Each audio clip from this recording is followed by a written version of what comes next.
कोई भी दुख ऐसा नहीं जो सह करके अपने आराध्य देव को न प्राप्त करे। आराध्य देव की प्राप्ति के लिए संघर्ष सहना अत्यंत आवश्यक है। कष्ट सहना, जो अंदर जलन हो रही, जो विकारों की जलन हो रही, सहो भाई, इनकी पूर्ति से कुछ नहीं होगा। इनको से एक बार लड़ जाओ, एक बार निकल जाओ तो जन्म जन्म की लड़ाई जीत जाओगे। जिसकी शुद्ध भक्ति होती है उसको अपने प्यारे के नाम जब किसी और कुछ अच्छा ही नहीं लगता है। बस उसकी लीला कोई सुना दे, उसके गुणों की चर्चा करा दे, उसकी रूप माधुरी का चिंतन करे। तो मेरे प्रभु का स्वभाव है कि जो प्रभु को जपते हैं प्रभु उनको जपते हैं। ये बात समझ लो। आप प्रभु की लीला कथा सुन रहे हैं, प्रभु आपकी को देखकर इस भाव से, जब हमारा हृदय पवित्र होता है तभी हम भगवान को भाव से बच पाते हैं। अभी भाव नहीं, अभी तो भाव की केवल बातें सुन सुना के बातें करते हैं, भाव नहीं जागृत हुआ। भाव जागृत होने पर इन तीन पर आपका महत्व नहीं रह जाएगा। स्वजन संबंधियों पर, अर्थ के द्वारा प्राप्त होने वाले भोगों पर और इष्ट देव से बिलक साधनाओं पर, इन पर आपका राग नहीं रह जाएगा। ये पहचान है भाव की। आराध्य देव पर ही केवल, जैसे गोस्वामी जी कहते, बने तो रघुबर ते बने, बिगड़े तो भरपूर, तुलसी और ते बने ताबन में पेटूर। जब तक नाशवान पदार्थों में महत्व रहेगा, ये जो श्लोक है कि जिस प्रकार से भक्त मेरी शरण में आता है, मेरा भजन करता, मैं वैसे ही उसका भजन करता हूं। नाशवान पदार्थों का महत्व देने से हमारा मन अपवित्र हो जाता है। नाशवान पदार्थों के भोगने से हमारी इंद्रियां और तन अपवित्र हो जाता है, हमारे कर्म अपवित्र हो जाते हैं, तो जन्म निश्चित हो गया अगला। और जब हम भगवान की शरण में आते हैं, भगवत नाम जप करते हैं, भगवत शरणागत होते हैं, भगवत भक्तों का संग करते हैं, तो सारी मलिनता नष्ट हो जाती है। तन की, मन की, स्वभाव की सब मलिनता नष्ट हो जाती है। इस बात को समझिए। शरीर, इंद्रिया, मन, बुद्धि, पद, योग्यता, अधिकार, धन, जमीन, जितनी भी ये सब है, इनमें रुचि, आसक्ति, ये तुम्हारे मन को पवित्र कर देगी, तन को पवित्र कर देगी, स्वभाव को अपवित्र कर देगी।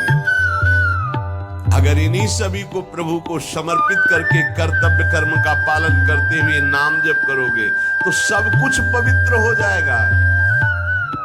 जैसे जड़ मिठाई कभी ऐसे लगाने वाली नहीं होती, लेकिन जब प्रभु को अर्पित करते तो प्रसाद हो जाती है। मांग करके किनका मिलता है तो बड़ा आनंद का अनुभव होता है, मेरे प्रभु का प्रसाद है।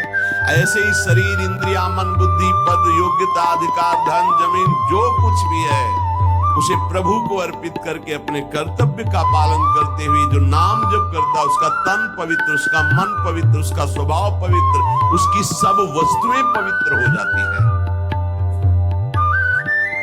अब तो वैसी निष्ठा नहीं दिखाई दे रही है, होगी किसी के अंदर। पहले महापुरुषों में देखा, जैसे श्री चतुर्भुजदास जी महाराज, जो सेवक जी के मित्र थे। अगर जिस गांव में गए वहां अगर वैष्णव नहीं है, कंठी तिलकधारी, तो उस गांव के कुएं का पानी भी नहीं पिएंगे, ऐसी निष्ठा रखते थे। यहाँ एक भी वैष्णव नगर में नहीं थे। नगर क्या है? ये भूतों का डेरा है। फिर जहां भगवान का भक्त नहीं, भगवान का भजन नहीं, नाम कीर्तन नहीं, उस नगर का पानी नहीं पीते थे। ये उनके चरित्र में आया है। बहुत पवित्रता का निर्वाह महापुरुष जन भजन के लिए करते थे। गले में कंठी नहीं, मस्तक पे तिलक नहीं, तो हाथ से पानी पीने की रुचि नहीं। ऐसी निष्ठा, निष्ठा में ही तो सब। इसी निष्ठा का प्रभाव दैवी शक्ति को भी परास्त कर दिया। एक दिन एक नगर से निकल रहे थे तो देखा एक आदमी चिल्ला रहा था, रो रहा था, उसके हाथ पीछे बंधे हुए थे और बड़ा ढोल नगाड़ा बज रहा था, उसको घसीटते हुए ले जा रहे थे।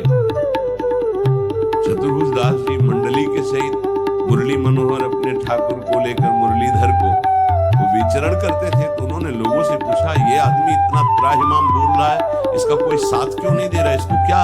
तो बोले, ये देवी के बलि चढ़ाने के लिए ले जाएगा। देवी की बलि? कहाँ है मंदिर? गांव के बाहर है। बाघ पहले उसको रुकवा दिया, इतना भजन का तेज था, वो रुकवा दिया और दरवाजे पे गए और कहा कि तुम माँ हो?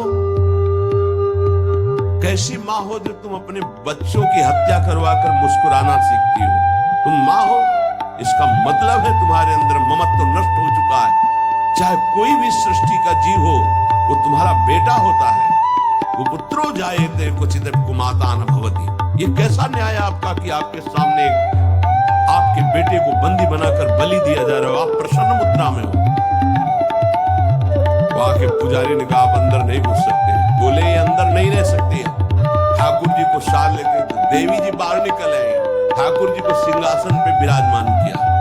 उनके भागवतिक वैष्णव तेज भजन के प्रताप से लिखा हुआ है भक्तमाल जी में भी, जहां भी उनका चरित्र चतुर्भुज दास जी का, ऐसे हरिव्यास देवाचार्य। तो देवी जी ने कहा, क्या आदेश है हमारे लिए? देवी जी ने कहा, तो उनका पहले यहाँ के राजा को बोलो कि आज के बाद अगर यहाँ बलि चढ़ी तो सर्वनाश तुम ही करोगी, बोलो जाके। यही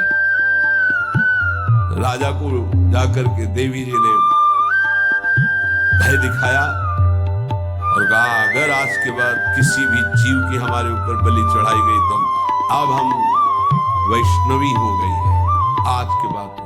हाँ, अगर बलि चढ़ानी तो नारियल नींबू आदि, ये नहीं, जीवों की बलि नहीं। कंठी बांधी देवी जी के और श्री जी के चरणारविंद की आसक्ति का मंत्र दिया देवी जी को चतुर्भुज दास जी ने। ठाकुर मुरलीधर को वहां विराजमान करके नाम कीर्तन बंद करा दी, प्रथा मुक्त करवा दिया। जो बलि की लीला, नाम बल, भजन बल। यदि आप प्रभु का आश्रय नहीं लिए, नाम जप नहीं कर रहे, तो यही शरीर, इंद्रियां, मन, बुद्धि, पद, योग्यता, अधिकार, धन, जमीन, ये तुम्हारे तन को मलिन, मन को मलिन, स्वभाव को मलिन और अगला जन्म निश्चित।